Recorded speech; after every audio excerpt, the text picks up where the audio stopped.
hell, can I come out from hiding under this now? Christ, that last 5 minutes, I was literally hiding behind a pillow. So, 1-1, another point on the board.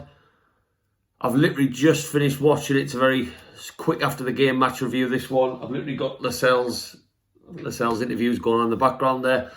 That was a nerve-biting one in the end. A point gained, especially in the circumstances with Fulham playing tomorrow, with the fixtures coming thick and fast. But I think on the balance of play, my first reaction to that over the course of that match was that we should have won. First half, we were good. I was impressed with the first half an hour until Wolves sort of pushed into it. But yeah, I've come away a little bit relieved that Dubravka saved us in the last couple of seconds when they were putting in cross after cross after cross and we just wouldn't get out. But overall, I'm a little bit disappointed. Almiron should have scored in the first half. I thought I could have done better. Willock for the chance just before Maximin was offside with the goal. I think Willock could have done better with that one. And then obviously in the second half, Joe Linton, my God, is there anything he needs to do to get a goal? I could not believe what I was seeing, how that one didn't bury the back of the net. The Wolves defender doesn't even have a fucking clue what's going on. He's just blocked it on the line. So I think that was a game we might look back on as the one we should have won. But again, taking every point as a positive. We didn't lose, and obviously it's Wolves. I think the last 5 games now have ended in a 1-1 draw. Fucking bizarre. But yeah, another point on the board. I think first worry for me from that match, the injuries. We've seen lots of players go down. Almiron, having a great first half, didn't make it out for the second. I thought Fraser did okay, but again, if Almiron is going to be out for this West Brom game in a week, massive game, that's a loss. Maximin's gone down again. God, the lad just can't stay fit this season. We all know what Maximin is for us. I think if we are without Almiron, Maximin and Wilson for the next 4 to 5 weeks, I'm shitting it. I think Fulham will be clapping their hands. I think other teams around us will be clapping their hands. We are losing in them 3 players our main attacking outlet. And I'm going to hopefully keep an eye on what Bruce says about the injuries. Hopefully Almiron's was just a precaution. I saw Maximin grabbing his thigh, saying like, no, it's done, when he came off. So let's keep an eye on that. Positives from the game. My first reaction to Almiron in the first half, although he didn't make it out. I don't know about you guys, but we are finally starting to see the last couple of matches an Almiron, an attacking player that's looking like an attacking player. He's creating chances, he's confident, he's here, he's there, he's everywhere. I've been very critical of Almiron with regards to his work rate not being enough. A lot of Newcastle fans will say, yeah, we love him. Yeah, he plays with a smile on his face. Yeah, of course he does. He looks like that little kid off the In-Betweeners movie. Yes, massive smile on his face every time he plays. Never stops running. I don't know where the lad gets his energy from. He must have 6 Weetabix for breakfast. But that's not enough sometimes. I can put on a black and white shirt and graft my bollocks off for 90 minutes. So I've been a bit critical of Almiron. He's not the greatest going forward sometimes, but the last 2 or 3 games, he's looked a real threat. And I thought he was the same again in the first half. So if he is fit for the West Brom game, I think that's another positive to take from this match. I think we could even go as far as saying Almiron hasn't upstaged Maximin, but he's certainly getting a lot more on the ball than what Maximin has been in the last couple of matches, and that can only be good. The better he's getting. Again, since Graham Jones has come in, if I'm being totally honest with you, I feel like there's been some work done there on the training ground. Dubravka was back. It's one of them ones, and I know it's going to be a total shitstorm on social media. Loads of Newcastle fans are going to say Dubravka should have saved that, Darlow should have been playing. Some of them people will have been the same Newcastle fans who wanted Dubravka to come back in.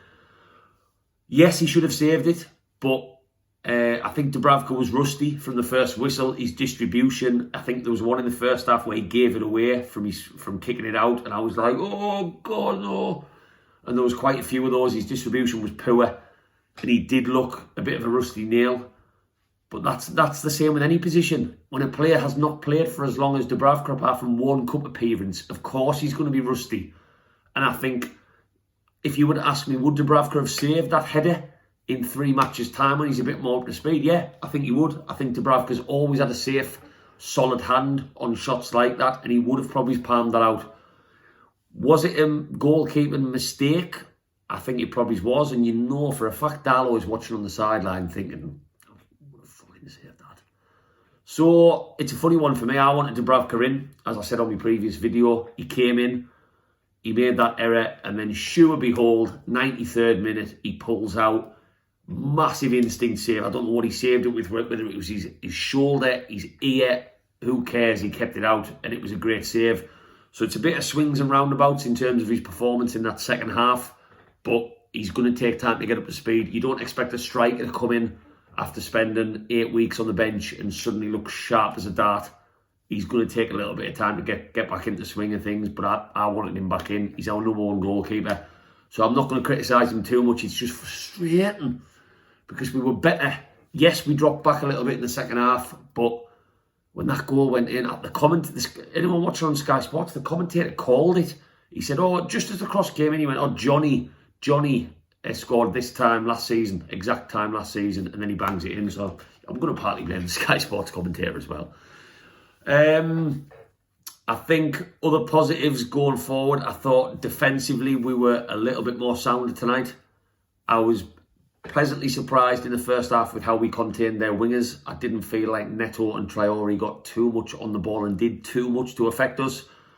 And I think, as we maybe expected going into this match, you stop the wingers of Wolves, you stop Wolves. I think their outlet is, where's Traore? Where's Neto? That we didn't see much of that in the first half. The second half, we sat back a bit more, and that invited them on. And Traore got on the ball a bit more. And watching that bloke change pace and change his stride, I think Maximin upstages him with the skill, but my God, can that guy put the burners on? Christ. I wasn't overly happy with the substitutions for me. I'm massively on the side of the fence of Richie is past it. I don't rate Richie at all anymore. Again, I feel, don't want to rustle too many feathers of Newcastle fans, but I feel like he gets a lot of praise just because he's passionate. We need more than that. Yes, we just want a team that works hard, but when you're talking about Premier League football week in, week out, we need a player who is going to start games and come on as an effective substitute in a player like Richie to be able to take a man on, because let's be honest, he normally plays on the wing. Take a man on, put a good ball in the box, and I didn't feel like Richie offered absolutely anything when he came on, apart from he pelted it into the stands. I think overall we were probably the better team, which is a massive positive. I'm going to take out of today's game going into the West Brom match. I think on chances created, yes, we were hanging on at the end, and I think a lot of people watching the game have a short memory and will only remember the last 10 minutes. But let's be totally honest, Almiron should probably have scored with his left foot in the first half when he hit the post. Willock, when Maximin set him up and then tapped in the rebound, Willock's got to be doing better there. Put your foot through it. And in that second half, I'm just going to give a shout out to Big Joey, who gets so much criticism, rightly so, from us Newcastle fans, but fucking hell, what's he got to do? What has the bloke got to do? Murphy does fantastically. I thought Murphy did really well when he came on the second half. Puts it on a plate for him. Joe Linton puts his foot through it. It's flying into the top corner, and somehow, I don't even know which Wolves defender it was, he knows nothing about it, Hardy's, he clears it. And I'm just sat thinking, I need to see this again. How's that not gone in? Is it surely it's handball? So yeah, I thought Big Joey was better today. Better being the key word, I think. I saw Gale looking very dejected on the sidelines. I don't know what's going on there. I talked before this match and said Gale should have started. Gale never even warmed up. He looked miserable as hell on the sideline, if anybody saw it. Don't know what's going on there. Bruce talks about Gale, wanted him at Aston Villa, wanted him here, wanted him there. He knows where the goal is. It's great to have him back. He doesn't play him. He doesn't. I know I try to figure out what Bruce's plan is. We all do. The cabbage. What's the cabbage thinking? For someone like Gale to not get on the field baffles me a little bit, and not even to be out warming up. What is he not doing in training? We have lost our main striker in Wilson. Missed him so much tonight. So why is Gale who is an out-and-out striker, on the shoulder, very similar to Wilson, bit of pace about him. Why is he not getting a look in? Is it for the Chelsea performance, where we were generally shite for the full 90 minutes? Because if it is, I don't think that's fair. Gale was played slightly out wide against Chelsea. Don't think that would be a fair criticism. There's got to be something in training that Gale is doing badly. And I don't know what it is. Attitude, maybe, God knows. But with Bruce, I'm not going to put it down to that. I'm going to assume that Bruce is just sticking to his guns. And do we sometimes wonder whether Joe Linton has to play because of the price tag? Well, that's another question for another day. But I thought Joey was better. Substitutions weren't great. Murphy, don't get me wrong, Murphy was very effective when he came on. Something about playing against Wolves jerks him up. Gets him. That run for the Joe Linton chance in the second half was fantastic. He's quite a direct player, Murphy, and it's nice to sometimes bring a substitute on who wants the ball. Right, I'm going to get at you. And we saw a bit of that. Onwards and upwards from here. Let's pray that Fulham... Oh God, you hate hoping for other results. I'm going to hope that Fulham lose tomorrow. They've got Crystal Palace, not an easy match. We have West Brom at the weekend, which is an absolutely massive game. We in March, two months of the season left. It's a massive game. I don't care what anyone says. We need to beat teams around us, and West Brom aren't a great side. Let's just hope that all these players that went down today aren't injured. Maximin has to come back. Let's do whatever he needs to, whether he needs a £2,000 massage. Let's all have a whip round, lads. Almiron, hopefully a precaution. He's not too bad. And looks like we've got more injuries. Kraft went off. I know not a great player, but our defenders are down to the bare bones. So let's hope that one's not too serious. Dubravka's going to get better with time. He should have saved it tonight, but then he made a worldly save in injury time to save a point for us. I think that's my gut reaction from that game, is that we should have won. And I think that's what I'm going to focus on going into tonight. Lots of positives, a lot of negatives. Wasn't happy with the second half in terms of how many men we got in the box. I thought that was poor. There was lots of occasions in that last 20 minutes where you've got the likes of Fraser, he's got the ball. Richie whipped one in. There's no one within 6 yards of the 18-yard line of the box. And I don't get what that is. We are desperately fighting for our lives, and it might just be a mentality thing where they just think, shit, let's try and just save this point. We daren't commit too many men forward. I don't know, but I'm seeing enough.